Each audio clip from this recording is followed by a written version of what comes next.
The thing of it is, all human beings, some of us are rich, some of us are poor, some of us are healthy, some of us are sick, some of us are strong and others are weak. Some have better opportunity, some have less opportunity, some are free and some are caged. Human beings find themselves in any variety of circumstances. But the statement that Allah has made is that every one of us is in loss. Doesn't matter what state we're in loss. That's the common denominator between all of us. Whether the one who looks apparently happy or healthy or wealthy or prosperous, or the one who looks miserable, it doesn't matter. Allah has made a unanimous declaration, all of you are losing. All of you are actually not just losing, you are in loss already. You're drowning in loss already. And that helps me appreciate what the previous ayah was. The biggest proof that all of us are in a continuous state of loss is time itself. Because that's one thing you and I can never gain more of. That is one thing we're always going to be losing. Today will never come back. Maghrib will never come back. The moments that we've passed away, hayatuka anfas, your life is nothing but inhales and exhales, that's all they are. That inhale that went in and the exhale that went out is not coming back. These are moments of our life that have gone and will never return. It doesn't matter whether you're sick or healthy or poor or wealthy, what part of the world you live in, there's one loss that is unavoidable, and that is of time. And that loss, as days go by, is taking a toll on you. In the sense of physics, which is kind of creepy. I was talking to a friend who's a physics major. Through the laws of entropy and all of that, the universe is constantly expanding. And by implication, it's actually constantly breaking apart.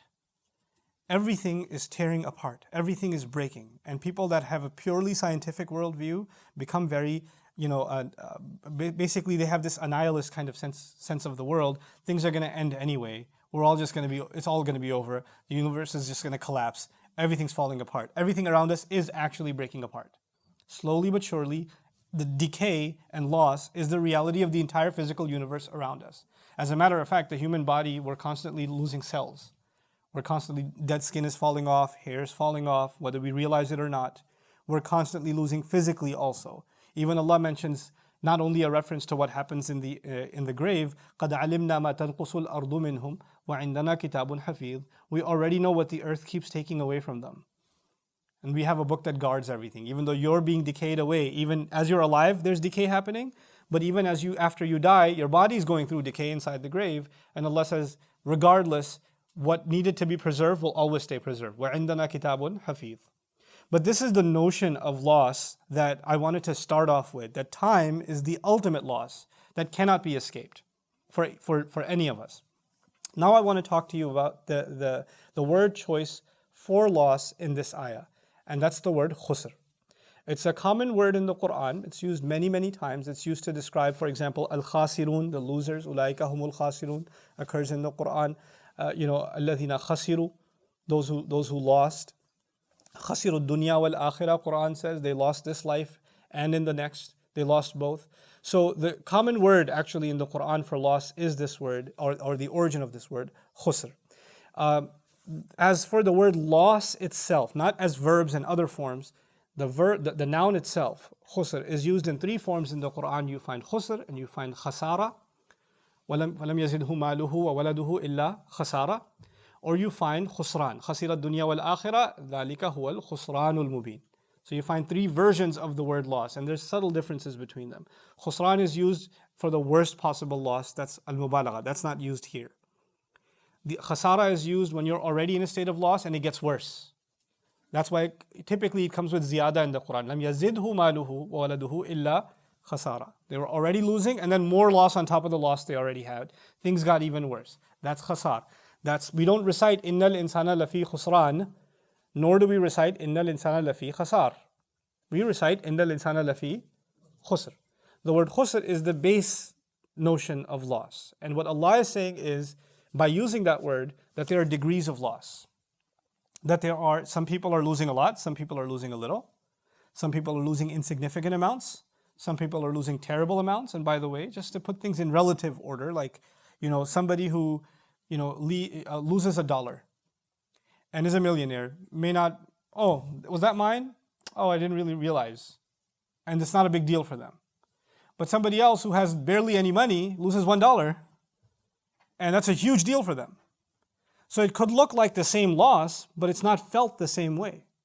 It's not felt by people the same way. There are degrees in which we feel or sense, feel the pinch of loss, right? So Allah is making a comment that whoever you are, whether you realize it or not, at some level you are experiencing loss. Of course, the ultimate loss being time itself, but it's not limited to that. How do we know it's not limited to that? Well, we know that because Allah used the word khusrin. The in at the end, the tanween, creates ta'mim, all kinds of loss. It could mean great loss and it can also mean all kinds of loss. So now I want to dig into this word loss before we go any further from the Arabic point of view. What's the origin of this word? Al-khasir alladhi yanqusu al-mikyal wal-mizan wal-khasir alladhi dhahaba maluhu wa aqluhu ay khasirahuma. First of all, the khasir in Arabic is not just a loser, he's a cheater. Someone who deceives, like, when people back in the day, when they sold vegetables or rice or fruit or whatever, they had the scale, the weight on this side and whatever you're buying on the other side, and they'd put false weight or they tip the scale a little bit, so they give their customer a little less. That person who would give a little less was actually called a khasir, meaning he causes khusran. That's what it's called. So now, first of all, human beings are in loss implies also human beings are being cheated. Human beings are in a scam. They're in a scam. They're being deceived. This is a notion described elsewhere in the Quran. That this is وَمَا الْحَيَاةُ الدُّنْيَا إِلَّا مَتَاعُ الْغُرُورِ. Worldly life is nothing but means by which people get deceived. And part of the meaning of khusr is actually, this idea of ghurur, of deception. So human beings are being cheated out of something. Human beings don't realize. They've got blinders on. They think they're running after something that'll give them success, or think they're running away from some kind of loss, but actually they're running right towards it. They've been cheated all along.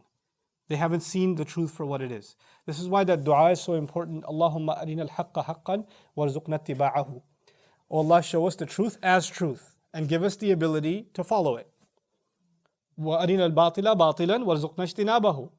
Give us the ability to see false as false and enable us to stay away from it, because sometimes false is so attractive that you can't help but be compelled towards it, drawn into it, pulled into its gravitational force, its field, and you and I just go into it blinded. And when someone tries to wake us up, we'd rather not. It's too uncomfortable a reality. In that case, one is deceiving themselves. One chooses to stay happy and deceive themselves. Also, al-khasir is also used for someone who's lost their mind as a result of losing everything. So إِنَّ الْإِنسَانَ لَفِي خُسْرٍ is actually, in a sense, human beings are indulged in insanity. Human beings are crazy. What are they doing? Like you would think of someone running into a building on fire. What are you doing? You're crazy. That's the comment made by Allah. I swear by time that's running out.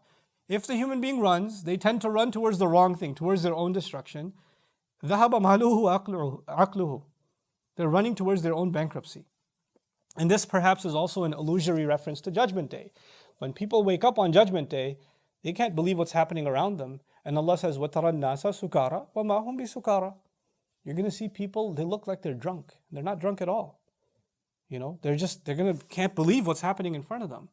And they look just tipsy. That's what they're going to look like. So now moving on, خسرت الميزان وأخسرته نقصته خسر التاجر وضع في تجارته. That's the lazim meaning of it also. For a businessman to experience khusr is actually for the business to collapse. Human beings are drowning in bankruptcy. They've already been duped into bankruptcy. والمعنى المحوري نقص الشيء بذهاب أجزاء منه فقدا.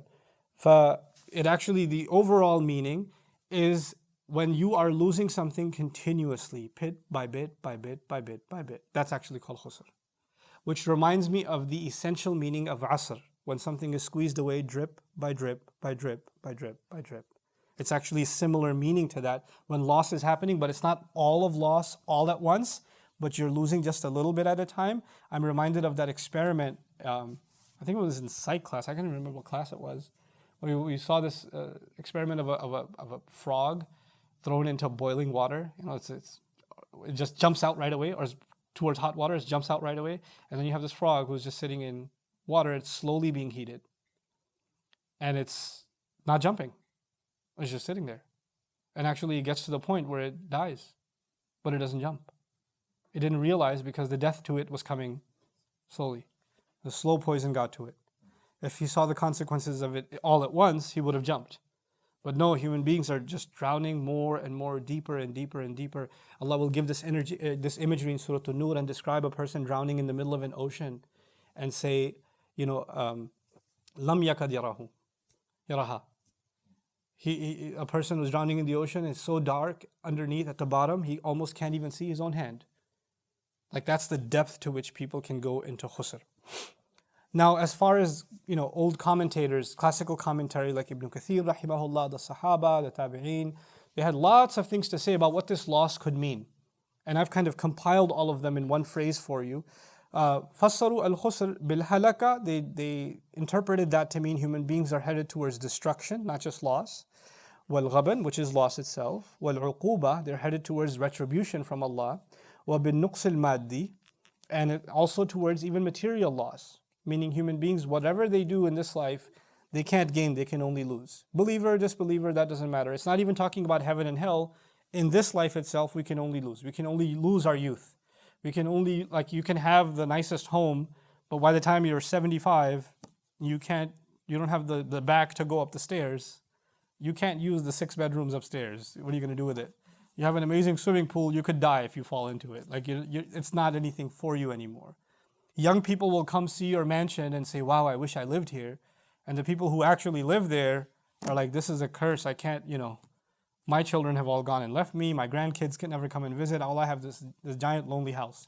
That's all I have. That becomes a prison for them, So we can only experience loss because we ourselves are decaying and heading towards an end in this life. That's how Allah made us. كُلُّ مَنْ عَلَيْهَا فَانٍ. Allah actually says everyone on this earth was meant to be discontinued. It's not a flaw of God that we get older and our skin gets wrinklier and our eyesight gets weaker and our back gets weak.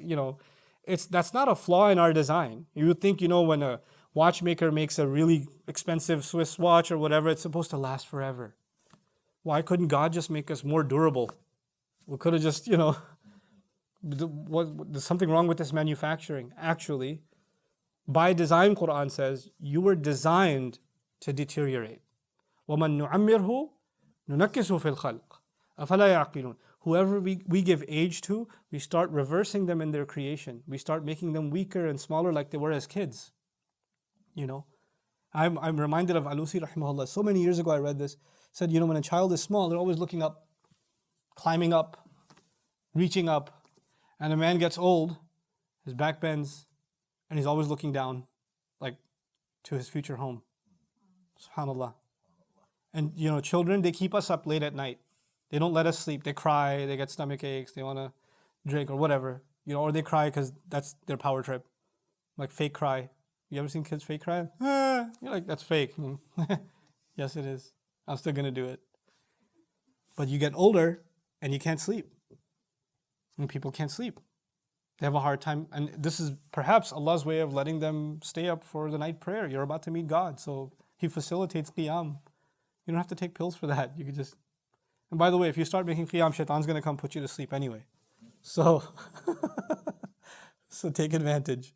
Anyhow, so overall, when you study loss in the Quran, وَسَائِرُ مَا فِي الْقُرْآنِ مِنَ التَّرْكِيبِ هُوَ بِمَعْنَى فَوْتُ مَا كَانَ يُمْكِنَ أَنْ يَفُوزَ بِهِ مِنْ ثَوَابٍ وَنَعِيمٍ لَوْ آمَنْ وَاتَّبَعَ. Quran's commentary on loss is actually to miss out on opportunities that you could have taken advantage of. That's how Allah describes loss. Loss is not about money. Loss is not about, material anything.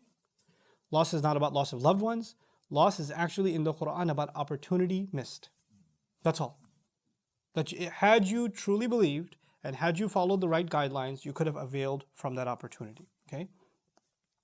Imam Habibuddin Farahi, talking about this loss, he says something really beautiful. كَانَ عَلَيْهِمْ أَنْ يَتَنَافَسُوا فِي مَا هُوَ أَحَقُّ بِهِ. It's as if Allah is commenting on the tragedy of human history, saying these people should have been competing with one another in things that are far more worthy of competing in. Far more worthy of competition. What were you competing with other people in? Looks, money, showing something off? What was that worth? وَيَنْتَبِهُ عَنْ نَوْمِ اللَّهْوِ وَالْغَفْلَةِ قَبْلَ الْفَوْتِ وَالْحَسْرَةِ. And it was incumbent on people to wake up from their sleep of being distracted all the time and their sleep of being entertained all the time and remaining heedless and asleep to reality before all is lost and the only thing left alive is regret. كما بين لنا في قوله حتى إذا جاء أحدهم الموت قال رب ارجعون.